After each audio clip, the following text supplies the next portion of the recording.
Sobat belajar, Assalamualaikum warahmatullahi wabarakatuh. Kembali lagi bersama aku Rifki, RIFQI, yang akan menemani sobat belajar pada episode kali ini. Kita di sini akan berdiskusi bersama, belajar bersama ya. Lebih tepatnya itu, kita belajar bersama mengenai gelombang stasioner ujung bebas. Jika kita membicarakan suatu gelombang ya, mungkin sobat belajar sudah terbayang ya. Apa aja sih itu gelombangnya? Mungkin gelombang pada tali gitu ya. Ada tali, satu diikat di sana, satu aku pegang, kemudian aku hentakkan, ada gelombang seperti gelombang sinusoidal merambat ke sana ya. Ya itu gelombang. Coba kalau kita perhatikan gelombang di air. Ya dia misalkan ada suatu air yang tenang gitu ya. Kita lemparkan batu, dia akan menyebar ke segala arah. Itu gelombang air ya. Coba sobat belajar perhatikan gelombang air itu pada di kondisi di gelombang air laut dan juga di gelas contohnya. Misalkan sobat belajar coba di gelas digangguin aja tik gitu ya, kita perhatikan gelombangnya apa sih membedakan. Ya ternyata gelombang air di laut, entah di laut, di danau, di sungai, dan juga di gelas itu ternyata berbeda. Apa beda? Coba kita perhatikan deh sobat belajar, perhatikan gelombang di laut coba ya. Coba perhatian ya, kita nggak mungkin bisa perhatikan gelombangnya seperti ini gelombangnya sekali besar ya, kita terbawa arus. Coba kita perhatikan gelombangnya yang lagi tenang ya, seperti ini contohnya. Kita lagi di perahu, kita perhatikan gelombangnya, dia ya sama-sama aja gitu ya, dia seperti ini juga. Apa sih membedakan ya? Apa sih membedakan dengan gelombang yang di air di dalam gelas seperti ini? Jadi coba kalau kita lihat zonanya, lingkungannya, kalau kita perhatikan gelombang yang ada di gelas ya, dia tentu ada pembatasnya, dia terbatas, gerak dari gelombangnya itu terbatas.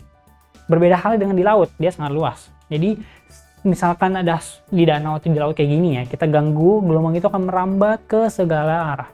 Kita sebut dengan gelombang ya, gelombang berjalan ya. Jadi gelombangnya berjalan seperti biasa tanpa ada halangan. Misalkan nggak ada halangan, nggak ada batu atau apa ya, itu bergelombang di laut ya. Tapi kalau di gelas coba kita perhatikan, ada pembatasnya. Jadi ketika kita ganggu di tengah, ting gitu ya, kita ganggu seperti ini ya, gelombang itu akan merambat. Tetapi ketika sampai di ujung, dia apa yang akan dilakukan? Apa yang akan dilakukan dengan lubang ini? Tentu saja gelombang itu akan berbalik arah. Jadi gelombang yang di air laut itu dia berjalan seperti biasa, tetapi gelombang air yang di gelas itu dia tidak berjalan seperti biasa ya. Itu yang kita kenal dengan gelombang stasioner. Jadi apa itu gelombang stasioner yang akan kita bahas di episode kali ini ya. Jadi sobat belajar jangan kemana-mana. Tetap aja di sini, siapkan alat tulis sobat belajar jika perlu mencatat, karena nanti ada poin-poin penting yang mungkin sobat belajar perlu mencatatnya. Karena belajar sekarang mudah, ayo belajar. Jangan lupa belajar, karena sekarang belajar itu mudah. Ayo belajar. Halo sobat belajar, sekarang kita masuk ke materinya ya. Jadi kalau tadi kata kunci kita yang kita pelajari di episode kali ini adalah gelombang stasioner. Apa itu gelombang stasioner ya? Aku akan mengulang sedikit ya mengenai gelombang persamaan dari gelombang berjalan. Jadi kita kuasai dulu, yang ini akan menjadi bekal kita yang akan kita pakai ke depannya. Jadi sobat belajar mungkin kalau lupa, aku bantu merefresh di sini ya. Jadi kalau gelombang berjalan di gelombang air laut biasa ya, dia ketika kita ganggu di atas, dia akan menambah sampai sampai pantai mungkin ya. Gelombang berjalan ini mempunyai persamaan gelombang, yaitu Y. Y ini adalah simpangannya, jadi seberapa jauh dia menyimpang ke atas dan ke bawah. Dia sinusoidal ya, karena dia naik turun aja ya, sesuai dengan sinus ini ya. Oke, jadi A sama dengan A dikali sin kali omega T di minus Kx. Jadi nilai yang ada di berdempetan sama T itu adalah omega, jangan ketuker ya. Omega sama T. Kemudian yang sama X itu adalah yang K-nya, nilai K, koefisiennya ya. A sin omega T minus Kx. Jadi karena dia positif berarti dia dimulai dari atas, ini minus Kx berarti dia merambat ke kanan. Ini persamaan umum gelombangnya ya. Sekarang kita masuk ke gelombang stasioner ya. Jadi apa sih gelombang stasioner? Secara bahasa, gelombang stasioner itu adalah gelombang dari hasil interferensi dua gelombang, tapi akibat dari pemantulan yang mempunyai amplitudo yang sama dan juga frekuensi yang sama, tetapi arah rambatnya berbeda. Ya karena memantul gitu ya. Kalau kita perhatikan gelombang air yang di gelas itu, kalau kita ada di gelas, aku ganggu tik gitu ya, gelombangnya kan merambat dan balik lagi terpantul oleh dinding gelasnya. Jadi otomatis dia akan mempunyai amplitude dan frekuensi yang sama karena asal gelombangnya sama. Tapi yang membedakan adalah arah rambatnya dia berlawanan. Jadi oleh karena itu karena dia berlawanan, maka ada yang membeda di sini karena dia akibat dari gelombang pantul ada amplitudenya tidak sama pada semua titiknya. Jadi amplitudenya akan tidak sama. Mungkin kalau kita ngerambat gelombang berjalan biasa di tali gitu misalnya, paling mudah membayangkan ada tali aku ikat di sana, aku gantung, aku ganggu, maka amplitude sepanjang merambat itu harusnya sama ya karena dia gelombangnya berjalannya sama. Tapi kalau karena dia ada interferensi dari dua gelombang yang berlawanan arah rambatnya, maka amplitude akan tidak sama di semua titiknya. Kita akan lihat nanti ya. Kenapa sih amplitude di semua titik itu jadi sama? Ini kalimatnya nih Sobat Belajar bisa pegang, nanti aku coba buktikan ya. Jadi kalau kita lihat fenomenanya ya, yang kan kita bahas di episode kali ini untuk yang khusus yang ujungnya bebas. Ujungnya bebas. Maksudnya gimana? Jadi kalau tadi aku bayangkan yang tadi aku kasih contohnya adalah tali yang diikat di ujung, kemudian aku ganggu gitu ya. Karena beda kasusnya. Sekarang ada tali, aku pegang di ujung, tapi dia apa ya? Ada lingkaran gitu, dia melingkar. Jadi dia masih bebas naik turun ya. Oke, jadi simulasinya seperti ini. Jadi ada gelombang yang berjalan untuk kasus yang ujungnya bebas. Ketika dia merambat ke kanan di ujungnya ya, dia arah getarnya dari sini, dia bergerak ke kanan. Kemudian ketika dia sampai di ujung, kan dia masih di atas, kan dia bebas gerak ya ke atas ya, maka akan interferensi gelombang dari sini. Jadi ketika dia mulainya dari atas, ketika nanti sampai di perutnya, sampai di ujungnya adalah perut, maka balik lagi juga perut lagi. Jadi kalau kita lihat dari sini dia tidak ada apa ya, tidak ada pembalikan, maksudnya tidak ada pembalikan fase ya. Jadi dia kalau misalkan tetap perut, maka hasil perut juga, bukan lembah. Puncak ya puncak juga gitu ya. Jadi ujung bebas ya, nanti Sobat Belajar mungkin bisa pelajari di episode lain ketika kita membahas ujung terikat ya. Dan kita fokus ke ujung bebas dulu. Oke, kita kuasai satu-satu terlebih dahulu. Oke, jadi misalkan di gelombang yang pertama yang arah datangnya ke kanan adalah Y1 sama dengan asin omega T minus Kx. Karena sekarang Y2-nya gimana? Ya, Y2-nya kita lihat. Yang membedakan di sini apa? Sobat Belajar bisa lihat yang membedakan di sini apa? Ya, ini tanda positif ya. Kenapa seperti ini? Karena coba lihat. Ketika dia gelombangnya datang dan juga dia memantul, maka kan mantulnya sama-sama dari puncak. Jadi amplitudenya tidak berbalik. Jadi amplitudenya sama, di sini tetap positif, tetap ya. Tapi dia kan jadi berbalik arah ya, yang gelombang kedua ini ya. Jadi secara X-nya ini menjadi minus X. Yang Y2-nya, maka minus ketemu minus jadi positif. Yang membedakan itu karena dia arah rambatnya kalau ke kanan seperti biasa ya jadi minus Kx, kalau dia berbalik arah X-nya jadi minus, jadi plus Kx dari sini. Itu yang membedakan. Kalau kita sudah belajar, bekal kita salah satunya adalah superposisi, jadi interferensi dua gelombang atau lebih, maka kalau kita melihat dari gelombang stasioner ini, interferensi dua gelombangnya gimana? Tetap aja tidak ada yang membeda, yaitu total bersamaan gelombangnya adalah interferensinya adalah Y1 tambah Y2. Ya, Y1 dan tambah Y2. Jadi gimana perhitungannya? Aku akan coba turunkan dari sini Y1 sama Y2 ini, kita turunkan menjadi persamaan Y yang sama. Kita turunkan bersama. Aku akan coba di sini. Clear. Kemudian warna hitam aja. Kita tahu Y1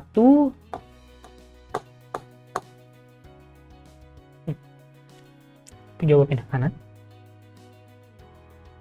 Y1 gimana ya?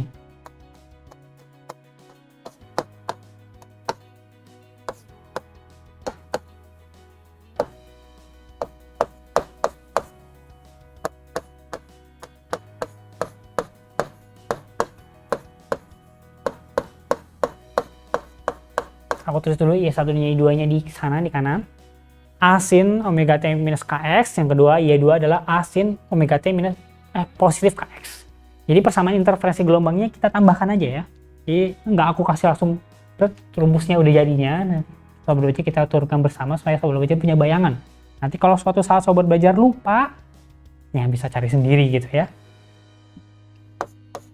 Y sama dengan Y1 tambah Y2 berarti A sinus, nggak langsung aja A-nya karena sama-sama punya A ya. Aku percepat aja. Jadi A-nya kita keluarkan jadi sinus omega T minus Kx, kemudian ditambah sinus omega T plus Kx. Oke, pertambahan biasa. Tidak ada yang susah di sini. Karena sobat belajar lihat di sini ada pertambahan, ada penjumlahan dari sinus. Nah, menurut kalau sobat belajar udah belajar trigonometri di matematika, ya persamaan trigonometri kita bisa lihat sinus, misalkan sinus alfa ditambah sinus beta itu akan sama dengan 2 sinus, aku tulis dulu ya, nanti sobat belajar bisa lihat. Sinus setengah alfa plus beta cos alfa min beta. Oke, lihat di sini, maaf tadi ketutupan lagi nulis sinus alfa dan ditambah sinus beta.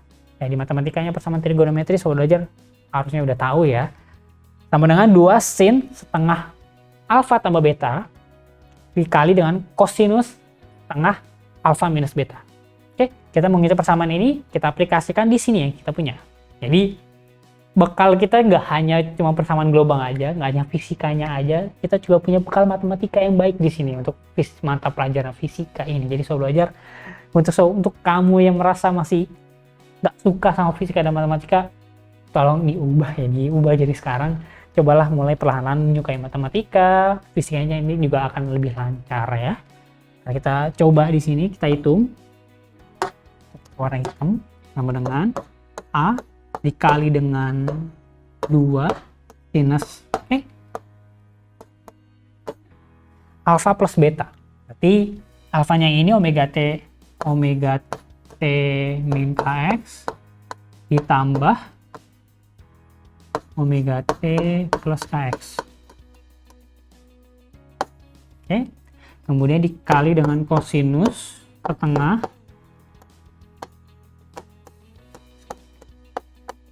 min omega T positif Kx. Oke, kita lihat sini. Sekarang kita coba Y-nya sama dengan A amplitudo. Ada duanya, jadi aku langsung aja 2 amplitudo. Oke, 2A dikali dengan sinus. Kita lihat di sini, kita analisis satu-satu. Oke, omega T sama omega T ditambah. Di positif ya, dia jadi 2 omega T ya. Kemudian ini minus Kx sama minus Kx ditambah plus Kx. Jadi Kx dan minus Kx-nya saling menghilangkan ya. Karena minus yang satu positif. Omega T tambah omega T jadi 2 omega T dikali setengah jadi omega T aja. Di sini jadi omega T dikali dengan kosinus. Kita lihat kosinusnya. Kosinus setengah omega T minus Kx minus omega T plus Kx. Jadi kalau kita lihat di sini apa yang bisa saling menghilangkan di sini? Omega T dikurang omega T jadi dia saling menghilangkan. Minus Kx dikurang plus Kx ya. Jadi ya udah, jadi kosinus minus Kx. Nah, jadi minus 2 Kx kali setengah ya. Kita lihat kosinus minus Kx. Karena kosinus maupun kalau aku punya nilai kosinus pi sama kosinus min pi itu nilainya sama. Jadi kosinus min Kx itu akan nilainya sama tetap dengan positif Kx. Jadi sama aja, ini tetap aja jadi cos Kx. Nilainya sama, yang min negatif maupun yang positif. Ini sobat belajar bisa buktikan lebih lanjut di trigonometri ya, aku nggak buktikan di sini. Karena jadi kita dapat cos Kx aku pindahin ke depan, jadi kita punya 2A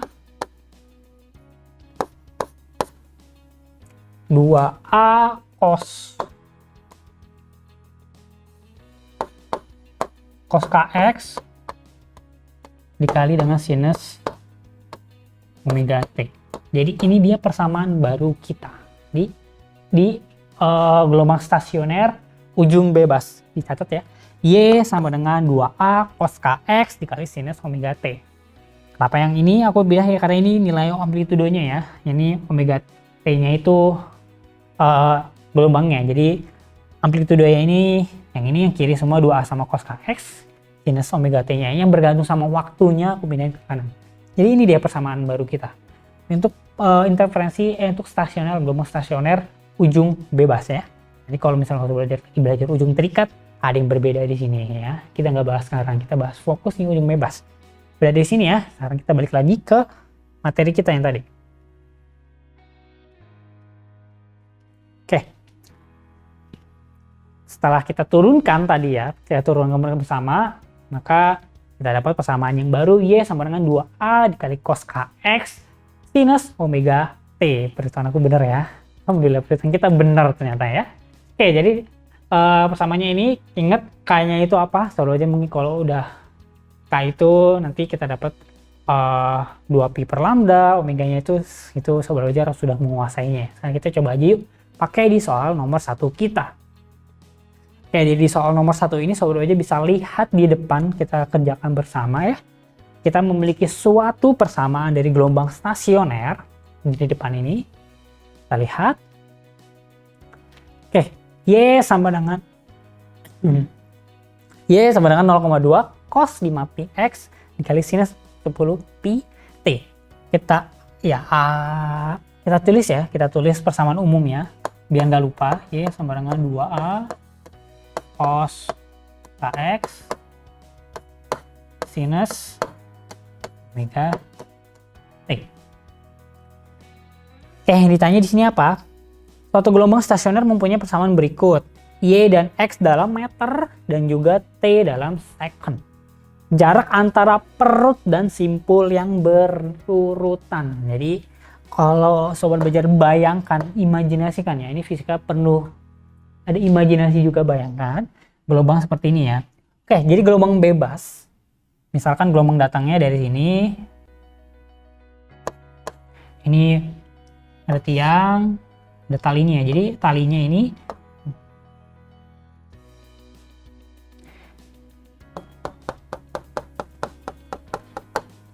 kita lihat ya. Aku lupa memperhatikan ini. Kalau ada tali ya, ini asal getarannya di sini ya. Dia mulai dari perut. Oke, ujung bebas ini dimulai dari perut ya, atau puncak. Jadi bisa puncak atau perut, bukan dari simpul ya. Oke, yang ditanya adalah jarak perut dan simpul yang berurutan. Maka kalau kita lihat, misalkan ini perut nih. Nah, misalkan yang ini deh, ini sama ini yang berdekatan ya, yang paling berdekatan. Berarti dari sini ke sini, ini apa ini? Ini nilai apa? Ya, ini adalah nilai 1/4 gelombang. Bisa kebayang? Jarak perut dan simpul yang saling berdekatan. Perut itu puncak sama lembah ya. Perut. Melingkar gini ya. Ya, kalau simpul ini di tengah-tengahnya ya. Ini dari perut dan simpul yang berdekatan 1/4 lambda. Jadi kita cari panjang gelombangnya dulu. Dari persamaan ini, mana yang bisa kita cari persamaan panjang gelombangnya? Dari nilai ini. Nilai Kx-nya ya. K-nya. Kita lihat posisinya seperti itu. Kx berarti nilai K-nya berapa? Aku tunjuk nih. Aku tunjuk. Ya. Ini ya 5pi ya. Jadi kita punya persamaan kita di sini. K sama dengan 2pi per lambda. Ya, Sobat Belajar, aku harap tidak melupakan ini. Sama dengan 5pi. Oke. Maka kita sudah punya ini. Maka lambdanya sama dengan, kita pindah kanan, ini jadi kiri, jadi 2pi per 5pi. Sama dengan berapa? 2/5 ya. 2/pi. 2/5. Oke. Ini lambdanya 2/5. Jarak antara perut dan simpul yang berdekatan berarti 1/4 lambda ya. Maka tulis pakai warna merah. 1/4 lambda sama dengan 1/4 dikali dengan 2/5 sama dengan 1/10 sama dengan, karena dalam meter ya, jadi ini 0,1 meter ya, atau 10 cm. Jadi jarak dan perut yang saling berdekatan adalah kira-kira 10 cm. Ini dia jawaban dari soal nomor 1 kita. Bagaimana sobat belajar? Mudah kan ya kita memahaminya, bisa mengikutinya ya. Jadi persamaan-persamaan gelombang yang mungkin sobat belajar udah pelajari di sebelumnya, jangan dilupakan. Kayak persamaan umumnya, bentuknya seperti ini, kemudian K itu nilainya apa, omega itu nilainya apa, nanti kita akan pakai lagi sampai akhir ya. Jadi sobat belajar ingatkan hal-hal kecil yang seperti ini, sobat belajar mungkin sudah pelajari di sebelumnya. Oke, sekarang kita coba lanjut ke soal nomor 2. Oke, jadi soal nomor 2 ini ada gelombang stasioner di sini. Gelombang stasioner lagi. Gelombang stasioner dapat terjadi karena superposisi gelombang datang dan juga gelombang pantul. Betul ya, itu secara bahasanya ya. Oleh ujung bebas. Di sini kasus soal nomor 2 ini adalah ujung bebas. Ujung bebas. Titik simpul yang ke-10 itu, wow. Titik simpul yang ke-10 berjarak 1,52 meter dari ujung bebasnya. Oke, nanti kita coba gambar. Walaupun sobat belajar mungkin lupa gitu ya. Kalau mungkin bingung, yang ditanya di sini adalah jika frekuensi gelombangnya sekian 50 Hz, maka cepat rambat gelombangnya adalah berapa? Nah, aku tulis lagi persamaan umumnya di sini. Persamaan umum dari cepat rambat gelombang itu adalah I sama dengan lambda kali F. Oke, jadi di sini kita nggak dikasih persamaannya, kita cuma dikasih informasi yang ini, ke-10 berjarak 1,52 meter. Ya. Jadi kita perlu lambdanya. Nah, simpul ke-10 ini ada berapa lambda, ada berapa banyak gelombang di antara simpul dari 1,52 gelombang ini ya, 1,52 meter ini. Kalau kita gambarkan ya. Ini cara logikanya ya. Kalau kita coba gambar, ini ada tiang, cuma mulai dari puncak ya.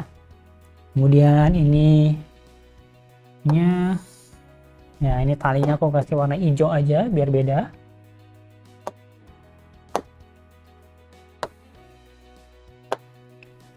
Kita gambar ya, coba. 1, 2, 3, 4. Oke, anggaplah seperti ini. Simpul ke-10, maksudnya simpul ke-10 itu seperti apa? Ini aku nggak ngasih tahu langsung rumusnya gitu ya. Aku coba memahami membantu sobat belajar memahami dari simulasi gambar ya, dari fisiknya seperti apa supaya mudah terpahami ya. Nanti aku coba kasih tahu rumus cepatnya. Simpul ke-10. Jadi kalau kita lihat dari sini, ini kan perut ya. Perut pertama ada di titik pantulnya. Simpul pertama, berarti simpul pertama yang ini, yang kedua ini, yang ketiga ini, yang keempat, 5, 6, 7, 8, 9, 10. Berarti jarak dari sini ke sini adalah 1,52 meter. Itu yang dikasih tahu. Ada berapa gelombang di sini kalau kita lihat? Kita mulai dari sini deh. Kita mulai dari simpul ya. Simpul ketemu ini 1 gelombang ya. 1 gelombang, 2 gelombang, 3 gelombang, 4 gelombang, 4,4 gelombang. Harusnya kalau biar jadi ini 1,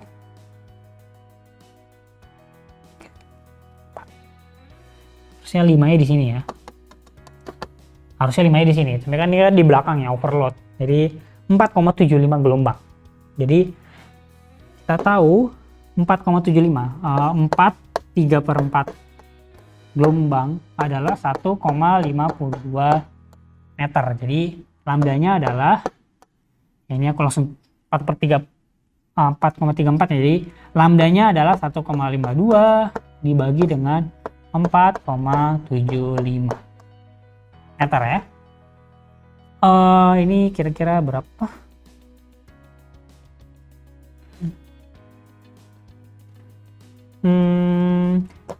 Lambdanya sama dengan kira-kira 0,32 meter.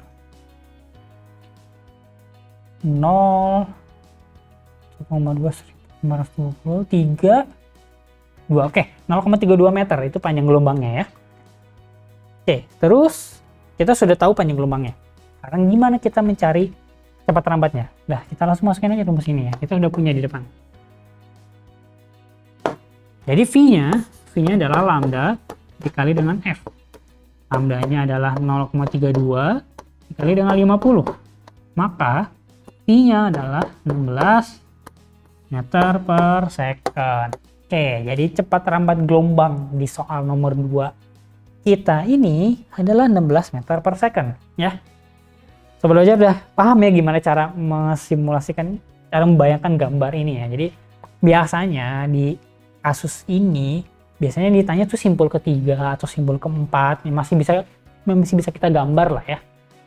Jadi kalau misalkan nanti yang ditanya simpul ke-20, nah nanti ada persamaan ini ya. Mungkin Sobat Belajar kalau di buku-buku mungkin ada ya. Cuman aku nggak fokuskan ke situ, aku fokus ke simulasi gambarnya. Jadi jarak simpul itu adalah 2n minus 1 dikali lambda per 2. Lambda per 4. Nah, ini simpul nanti ada lagi punya. Aku nggak fokus ke sini kenapa? Karena berusaha membantu Sobat Belajar tidak menghafalkan rumus terus-terusan ya. Kita ngapalin rumus itu terlalu banyak. Jadi ya udah, kita nggak fokus ke sini ya. Ya, itu dia. Jadi perlu diperhatikan titik mula dari ujung bebas ini dari perut ya, dari puncak ya. Bukan simpul. Oke. Jadi kalau kita ingin menghitung simpul pertama, jadi kok simpul pertama yang mana? Ini ya. Berarti simpul pertama ini adalah 1/4 gelombang. Jadi kalau misalkan kita dikasih tahu simpul pertama jaraknya sekian, berarti kita sudah punya informasi 1/4 gelombang. Kalau simpul kedua yang ini, dan seterusnya. Ingat, puncaknya, perhitungan pertama di perut yang pertama. Oke, jadi itu dia Sobat Belajar, kita sudah melewati ya dua soal bersama. Semoga membantu Sobat Belajar ya memahami dari materi gelombang stasioner ujung bebas ini. Nah, sampai jumpa di episode selanjutnya bersama aku, Rifki. Karena belajar sekarang mudah, ayo belajar. Bye-bye. Jangan lupa belajar, karena sekarang belajar itu mudah. Ayo belajar!